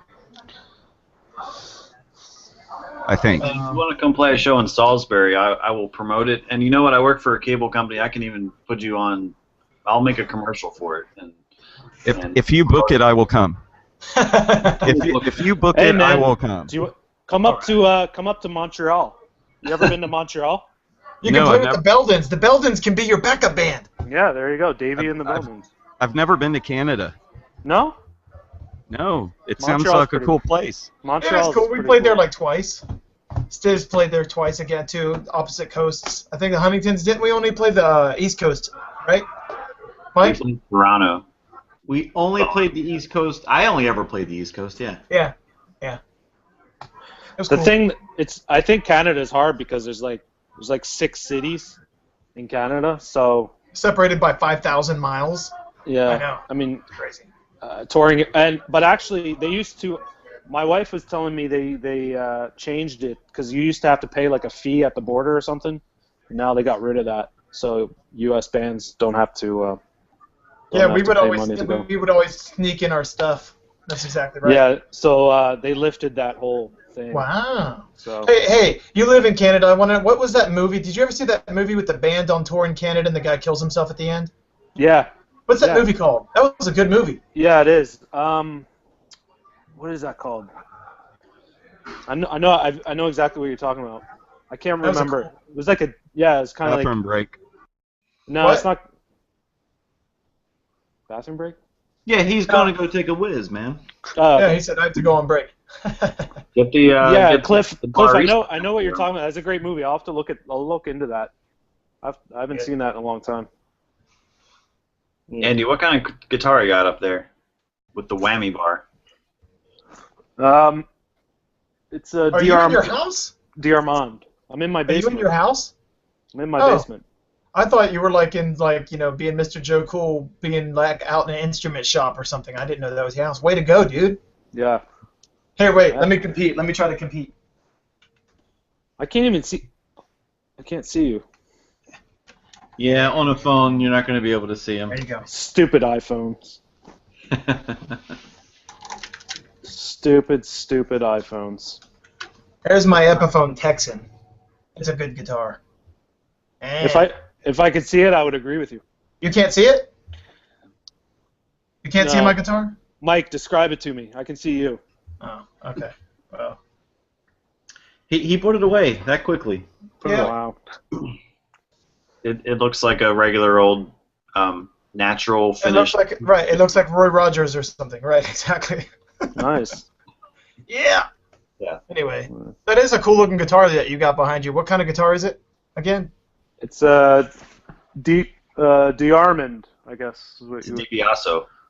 Oh, there you go. Hey, who is Mr. Chris 6143? I think that's your brother. Really? Ted Nugent just shot up his bar. Maybe I saw not. this episode about breasts on Dr. Phil. Here comes the West Virginia jokes. Legally, Cliff should be in jail for what he did to that girl in the mall. All right. Hey, I was underage back then, man. Now, see, the legally Cliff should be in jail for what he did to the girl in the mall. That was actually Joe Giachero that made that comment. Oh, it was? The other ones were Mr. Chris, yeah. Oh, Joe Giachero, that was a very good comment, my friend. Haha. Yeah. This is like The View. All right, Joe. Add the circles. Yeah. You watch that? Me? No, but Mike is the resident Barbara Walters. That's awesome. That's awesome and strange. Yeah, that's strange. No, we're Christy, you're on a phone. You can't see the little sidebar chat type stuff that's happening. So there are some people posting some interesting comments over there. Is there any good Q&A questions coming in? Most of them are silly comments about Cliff needing to be like having something done to him. But hey. What do they think? Hey! I got a text from someone. I thought people didn't like me. Dude, people love me. You just gotta, Christy, you gotta get over that original hump. They already got their pound of flesh from me already. Yeah. All right, so I got a text from someone that says, I love my one and only Darlington CD and blasting Donna A, but tell Christy breastfeeding is not creepy. It's 100% natural and super healthy, and babies love it, and it's free. Okay. There we go. I gotta agree. I have to agree with them. Christy, if there's any songs you should re-record, it's every song from that EP. because those are great songs. They deserve to get a good recording. I actually have done a few from that are need to be mastered, but Donna A is not one of them. That's a good song. The only way I will ever re-record Donna A is if Donna A herself, Bretsky Anderson, will join me in the studio to redo it. If that could happen, then I will redo it. Wouldn't you rather the guitarist be with you in the studio? The song's called Donna A. Well, Donna R should come in and play the guitar on the track. She should play the lead, at least the solo. She is absolutely. When I saw them live, I've never seen a girl guitarist that came off anywhere near, even remotely as cool as she did live. They were a great band. She was the real rock and roll band. They were a good rock and roll band. Yep. Well, that one album they did, there's one album of theirs that's just really sparkling. Yes. But one album that they did, Spend the Night, is still one of my favorite albums of all time. That one album is just perfect from start to finish. The one after that with the song "What Do I Have to Do to Make You Want Me," that's a good song. That's a good album too. Yeah, but they didn't have the same sound. Rock and roll. That spark, that they didn't have the AC/DC swagger going on anything else. It's still those two albums are way better than all that early Lookout records. Yeah. It's weird. It's weird. Like they were like on MTV. I guess this was back when MTV played videos. But no, they didn't play videos. But I remember seeing a video and they were on the video. 80s. No, we talk about the Donnas, right? The Donnas. Well, you said MTV played videos. Okay, they haven't done that since the 80s. No, right, correct. But anyway, I've seen their video and there was a month where they were like really in the public. I don't know, like on the radio a bit, and then like nothing after that. I don't know. The girls themselves were not as interested in the constant touring and fame and success. I remember talking to Brett backstage at the Galaxy Club, me and Chris from the Ataris, and she was saying how she was tired of being on the road and she wanted to be back home with her boyfriend. And then one of my European tour managers said that when he did the Donna's tour, that the girls would just sit in the room and smoke weed and play video games at the hotel every night. And I was more interested in running around Europe being a tourist and eating pastries and drinking coffee and exploring, and I couldn't understand why you'd want to smoke weed and play video games in a hotel room. I mean, he might have been lying, but why would you make that up? I think some people just aren't interested in touring. They aren't interested in the lifestyle, and they like maybe the money, but they don't care as much about the fame and the, touring and stuff. What's Chris from the Ataris? I saw he was he's doing like a solo thing on tour with MXPX or something like that. Probably the same. Do you know him? No, I don't. I don't. I just met him at one show, but it's probably a case where, look, some of us, you sing and play guitar and write songs, and you don't want to be held hostage by bandmates who are more interested in doing other things in life, and that's cool. If they want to have kids, I know, man. They want to these guys were really holding me back. Well, it's not about holding you back. It's just they were holding me back. I could have been something, but. We let you write. I think you got to write a song one time on that split or something. Yeah, it was a terrible song too. Hey, Jen let you beat her in baseball on Nintendo in the van. She let you beat her every time. I mean, come on. See, that's a much more. You did get something. That's a much more. That would be a much more interesting sentence if you ended it after the word "her." Jen let you beat her. It's much better. It's much funnier. It's much more interesting. The fact is, people just have different lifestyles, Jen would kill me. Oh, of course she would. Yeah, I hear you. She would have totally beat you in the ring, man. No doubt about it. So, Cliffy, where are you at? Are you still in Texas? No, man. I moved to Virginia. I'm Richmond, Virginia. You've been there. Yeah, I'm in the country out. I'm in the country out past Richmond, Virginia.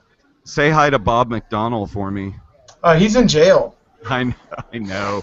It's a bad I don't think he was in jail for anything real. I think it's probably trumped up, but it's politics, whatever. I don't care anymore. I don't care about any of that stuff. Well, when rich people give you stuff and you're not supposed to take it, there can be consequences if you're a politician. If you're a Republican politician. I have a question for Christy. But you know what? If you're a Republican politician, then you should know better. Exactly, I agree. And you're in Louisiana and you get busted with a prostitute, then you can still be in Congress. So I don't know who's that about. David Vitter. Well, you know, there's no law that says you can be in Congress and you can have a criminal record and you can still, you know, you can get away with stuff. If you're a regular person, you can't. But if you're a congressman, you know, that's been that way. Different rules. It's really bad with that stuff now. I know. Yeah. Like, well, it's always been bad, except that the press never reported it back in the JFK days. Oh sure. You know what? Speaking of JFK, Christy and I are watching it. Did you ever see that? It's like an 8-episode miniseries just called The Kennedys. Did you ever see that? No, but you know the Oliver Stone movie JFK? I love that movie. It's such a fun whodunit, and it's like a comedy, really. The fake New Orleans accents and Joe Pesci and the Kevin Bacon as a gay prostitute and stuff. It's hilarious. I recommend anyone who watched JFK. It's not a documentary. It's not purporting to say anything important. You just watch it and have fun watching just a funny movie, and it's a blast. I love how you think like, you know, Silence of the Lambs. Oh, it's one of my favorite comedies. And I know. But dude, seriously, this miniseries is fantastic. It's got Greg Kinnear in it, and Katie Holmes is in it. But it's great. We're watching it right now. It's really, really well done. It was made in 2011, so I recommend it. I think I'll stick to like Family Guy and you know, American Dad and Robot Chicken. Well, no, I don't really like Robot Chicken. I like Regular Show, and I like Uncle Grandpa. Chopped. Do you like Uncle Chopped. Grandpa? Rick and Morty's kind of weird. I kind of like that. I like Chopped, that food competition show. Yeah. My kids are into the show Uncle Grandpa. It's bizarre, man. It's the most bizarre, but it's hilarious. I don't know if you have to. I like Uncle Grandpa. I like that. It's so funny. Is that but insane? Kind of like it's actually insane. Kind of like Cat Dog, because Uncle and Grandpa, you can't have both in one person, or can you? No. It's kind of like identical. It doesn't make sense. The entire show just doesn't make sense. Well, like before we totally wrap up here, because we're getting kind of close, we've got Russ from North Dakota, who is your new promoter in North Dakota. He's going to make sure that there's more than one person at your show. All right, Russ. And we also have Brian here with us, too. Brian, you have anything you want to shout out to Christy or anybody else? You're being pretty quiet. Brian who? Brian, what's your last name? Nah, man, just doing the show. Oh. Brian froze. He did. Let's try to get him back. Isn't Brian Hardy? He's Sorry, did you guys get that? This isn't Brian. Is this Brian Hardy? The Brian Hardy. Brian, are you playing me on Words with Friends? Is that Brian H? No. It's me on WWE. Right, you're like a pro wrestler or something from WWE. Yeah. Yes. And I'm rocking the Darlington shirt tonight. Oh wow, that's one of those Interpunk ones that are like gone forever. Yeah, man. Thanks. Is this Brian Hardy, the musician? Yeah, and wrestler and dad and all that other good stuff. Didn't I master an album of yours like 10 years ago? No, I wish. I think I did. Brian, a word of advice. A word of advice, Brian. If you want Cliff to master your record, send it to him 5 years before you want. That's not true. I like how Cliff's like, I mastered your record 10 years ago. No. Yeah, I think I did. Yeah, Hold on. I think I did. Brian Hardy. What was the name of your brand? Wasn't it Brian Hardy and the something or something else? Nah, it was the midfield. Awesome. Oh, the okay. midfield. Well, no, I'm confusing you with somebody else. There's Oh my gosh, somebody else, Brian. We something. used to play with midfield. my kids hopping in my back and stuff. This huge bouncer almost beat me up at a show that we played at this place, and I'm I'm all like on the mic, and me and Jay from Johnny P are like, we're like, midfield's gonna wake up in the sharpshooter. I'm gonna put you in the sharpshooter after the show, Brett the Hitman Hart style. And then the bouncer's like, no, you're not. This huge dude. He's like, no, you're not putting anyone in the sharpshooter. And he took it all serious, and we're like, no, we're just joking about wrestling, dude. You need to calm down. We're not really gonna no one's actually gonna be in the sharpshooter. This guy was ready to rip Christy's head off, for no reason at all. And I'm like, nah, dude, really, it's cool, man. And he's like, no, it ain't cool, man. We tonight. Oh, that was so great. But you know what? I've always wanted to be a wrestling manager, like Jim Cornette, running around with the tennis racket outside the ring, interfering in matches and mouthing off on the mic and part of the whole act. That would be the funnest job. I would have so much fun doing that. And I can take a choke slam because I was choke slammed by a girl in Cleveland the last time I played there on tour. How did that happen? Well, the tour before, she spear tackled me like Edge at a show because I didn't want to mosh with her, and I thought I'd broken my arm. And then me and Jay were making fun of her, calling her Ray Lewis and calling her the linebacker, and she got really mad. And so then the next show she showed up at, she was standing next to me in front of the stage, and she choke slammed me like Undertaker style, just picked me up by the throat and choke slammed me. I was stunned. She could have hit me for a 3 count because I was so shocked that I was just choke slammed by a girl and it hurt. Was she buff or something? No, she was shorter than me, but she was like a stout girl. She was stout. But she looked like an unassuming blonde girl. But out of nowhere, suddenly her hands are around my neck and I'm in the air getting choke slammed, and I was just like, oh my gosh, and everyone was dying laughing, and wasn't Ben Weasel supposed to wrestle someone or something? Or somebody was supposed to beat up Ben, some wrestler or something. He had heat with CM Punk. Yeah, CM Punk. None of that stuff is real, man. That's just to keep. Ben Weasel looks stout. Ben Weasel looks like a stout guy. He could kick some butt, I think. He's big looking. He's like a hooligan. Have you seen CM Punk? Yeah, CM Punk is the best in the world. If you hadn't heard. Yes, he is. He's like huge. There is that. His finishing move, the go to sleep, is awesome. Yes, it is. The go to sleep. We'll probably never see it again. He's probably gone for good, but yes, it was awesome. CM Punk is a trained mixed martial arts fighter, right? He did some kind of. He's in MMA now. He did a demo fight a little while ago. I don't see him coming. I hope he doesn't. Man, Brock Lesnar was such a disappointment in UFC. It was a joke. Doesn't CM Punk have a kid with AJ Lee? I don't think they have any kids. No, I don't think they have kids either, but I definitely feel like I got shafted on the PWI Top 500 in 2012 because CM Punk made number 1 and Brian Hardy made number 500 of the 500 best wrestlers in the world. So I don't know what's up with that. Wow. Man, unless you guys are talking about Rocky Johnson and and all those guys, I have no idea what you're talking about. I think Rocky Johnson. I think Paige is awesome. She is one. I like the Divas show, and I think Paige is really cool. She's my favorite diva currently.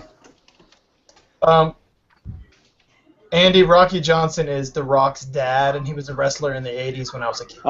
With Bruno Sammartino and in WWF. Eric? Yes. I don't remember him. I mean, 80s wrestling was my life as a kid. I mean, you don't remember Rocky Johnson? He was man.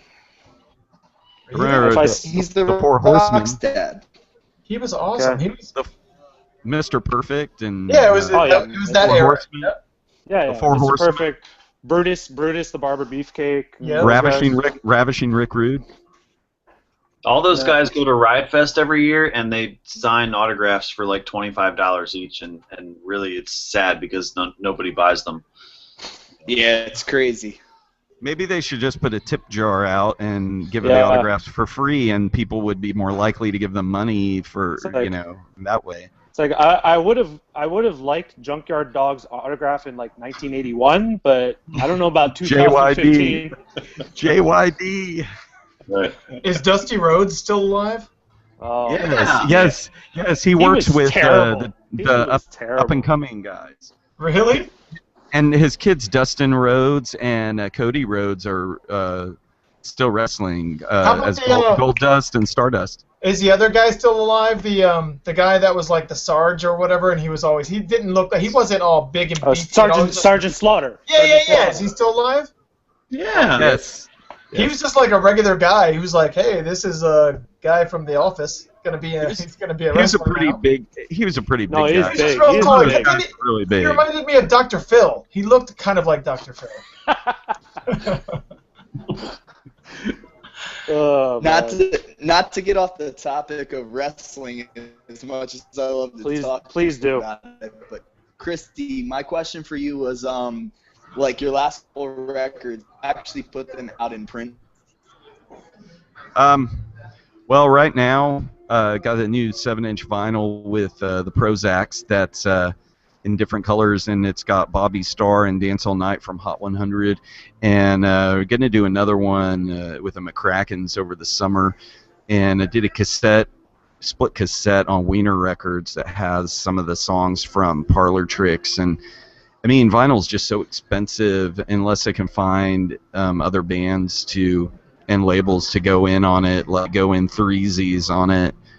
It's just so much money, and you're not going to make it back. I mean, it's real expensive, and it takes like 6 months to get it pressed because all the vinyl, there's like 5 vinyl plants. They're swamped with orders from all the big labels and stuff now, and the machinery they use is like 60 years old, 70 years old, and if something breaks, they don't make parts for those record presses, so then they have to fabricate something, so it's like really tough to get stuff pressed. And there's even a vinyl pressing plant here in Dallas, but it's, they're backed up for 5 months. That 7-inch that just came out, we had ordered it back in October.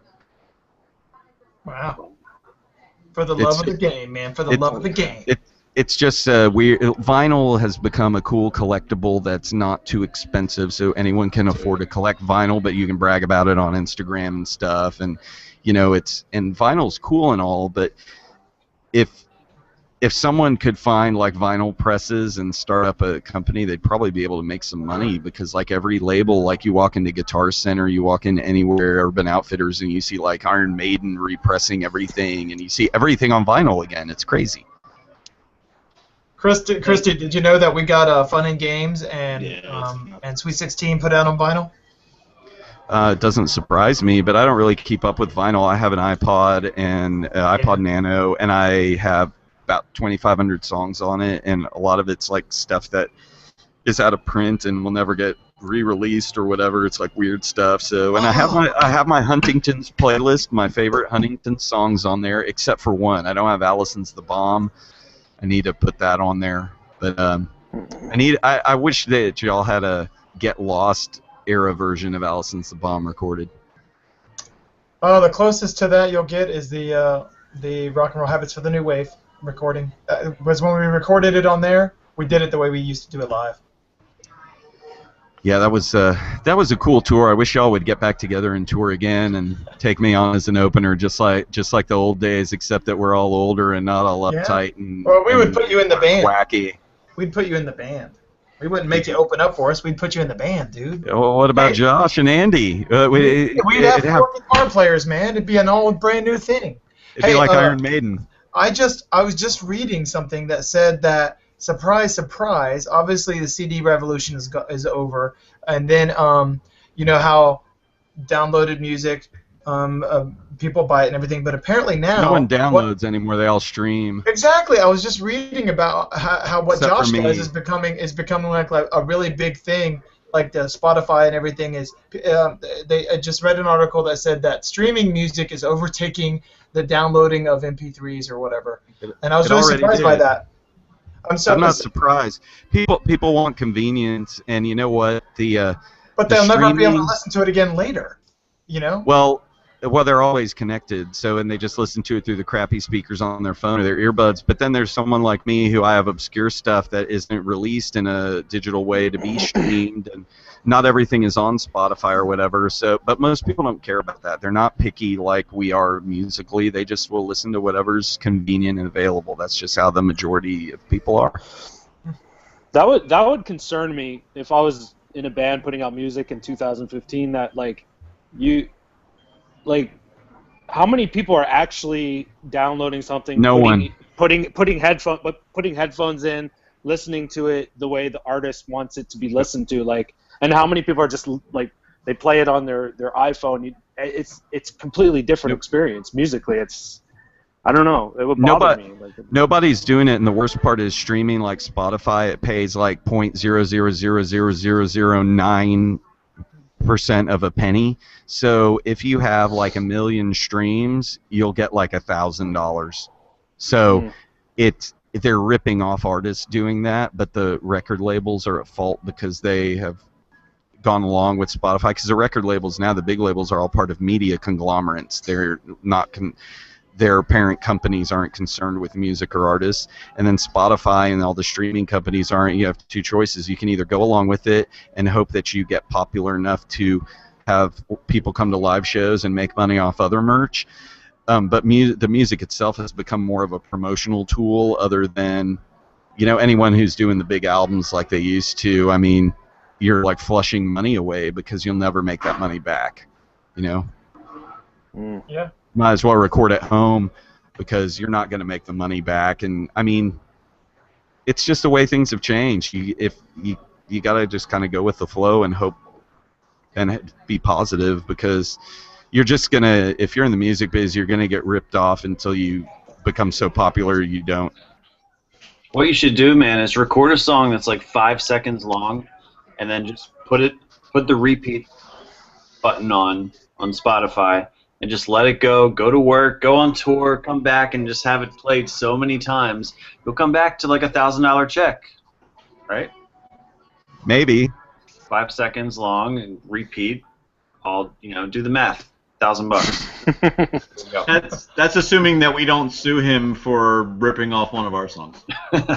Yeah, we're already suing him once for that, so we could possibly do it again. Every note has already been played by Beethoven and Mozart and all that stuff back in the day anyway. Right. So, hey, I don't know. Speaking of Mozart, we have 3 minutes left, right? Is that right, Mike? Yeah, we're kind of in overtime now. We got about 3 minutes left. I actually had like a non-musical question for Christy, and maybe we'll end it here. I am interested in knowing what you did with your tattoos. Oh, yeah, where'd they go? I don't see any. Well, I see those. Okay, there's those. I still have 2 sleeves, but the ones on my hands and neck I had lasered off, and there are several reasons for that. I think it's funny when people are like, "Oh my God, you got them removed," and I'm like, "I still have 2 sleeves. It's not like I don't have any. I still have plenty more left." So, but it's one of those things. If you get started on it, you either see it through to the end or get cover-ups, because the first time you get them lasered, they look like shit afterwards.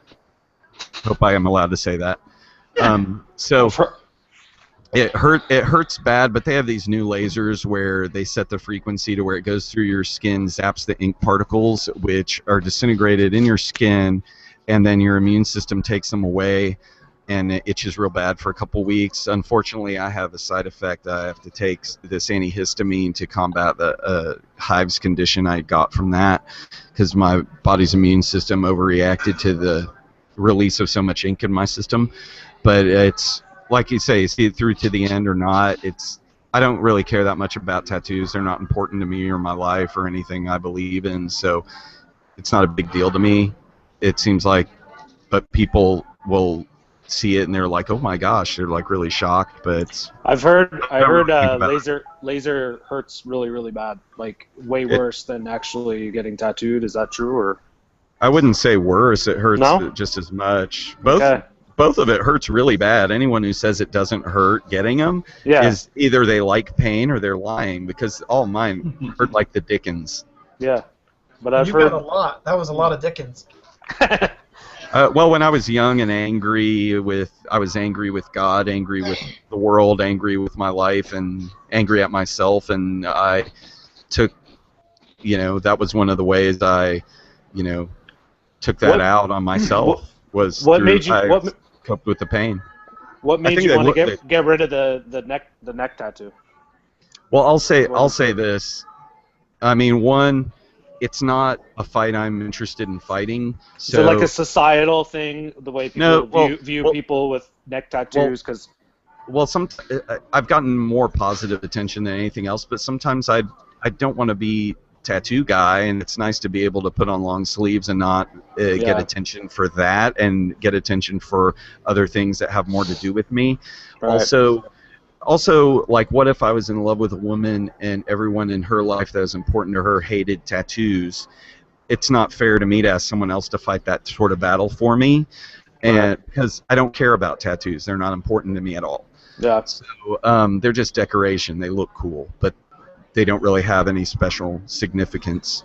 And then number 3, for work, it's nice to have the option in case I'm in a situation where I need money to survive to be able to cover up, and that's just like I've always like neck tattoos look in my opinion, they look really cool on really rich musicians or bands. But I mean, in the real world, like, when you're young, you don't care. Like, you don't care what people think about you. You don't care what, like, but like, as you get older, it is nice to have, like, be able to cover up your arms. Like, I mean, even now, if I see a neck tattoo, it's like that's kind of it's like a different statement than even like 2 sleeves. I don't know. It's a lot of commitment. I've noticed that in a lot of work environments, girls get more of a pass on being wacky with their hair or tattoos than guys.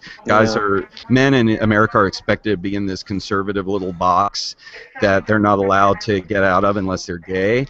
And so if you're a straight guy and you want to be wacky and crazy, people come down on you for it. Well, if you're a woman, you can have crazy hair and visible tats at a job, and people think you're just expressing yourself, and I think that's unfair, but that's the world we live in. And but like I said, tattoos aren't really important to me, so I don't, whatever. I got them lasered, and that's just how it is. Christy, I don't know if you remember this, but like I was in Dallas for a wedding like 10 years ago or something, and randomly just ran into you in Urban Outfitters, right? Is that where you used to work there? I worked there in 2002. Yeah. 2002. So yeah, 13 years ago or whatever. Yeah. So I mean, but I was like, is that him? Is that Christy? But then when I saw it was because of the tattoos, I was like, it's got to be him. I recognize those tattoos. What are you doing here, man? Like, it was just a random run-in. Do you remember that? Yeah. And Urban Outfitters, I remember I quit there to go on tour. And then, but that's one of the few that you can work with full-on tattoos. They don't care. Well, it depends. Like some places, not a lot of money in retail. Well, it's not that. Like Whole Foods, depending on the part of town. Like some parts of town, they allow that, and then if you're in Highland Park, like the rich area of Dallas, the real conservative area, they won't allow that. So it depends on what area you're at, and the management. I mean. But I'm in a position now where I don't really have to worry about it. But still, it's nice to not be Tattoo Man and just be, Christy Brigette Darlington. I don't want people to remember me for my tattoos. I want them to remember me for something much more valuable and much more me than my tattoos. Now, on this exact topic, just today at work, and I don't know, most of the guys in the room know this, but Christy, you might not know this. I work for the government. I work for the Department of Defense. And today, a newly congressionally appointed director came through our area. The only way he can get his job is if Congress tells him he can have the job. So he came through, and of course we were all told to like wear business casual today, whereas usually I can wear a short sleeve shirt because I've got all that stuff happening too.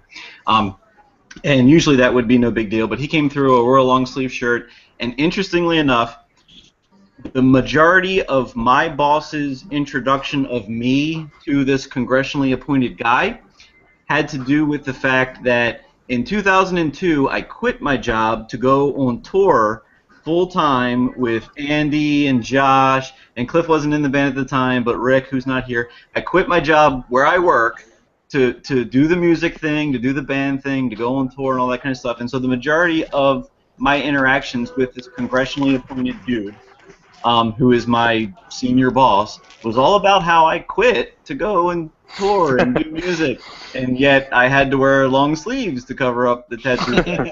So it's funny. It's interesting how it works in different environments, but yeah, I understand what you're saying. Look, I want to do this again sometime, guys, but I better skedaddle to make it work for this show. I got to go rock out, but it's good to see everyone midfield, Josh, Cliffy, Andy, Mikey. Y'all, I love you guys to death, and I hope to see y'all again in person soon, and I hope that we can do some shows together soon. You gotta come. Guys. All right, man. I'm going to go ahead and you gotta come to Maryland, man.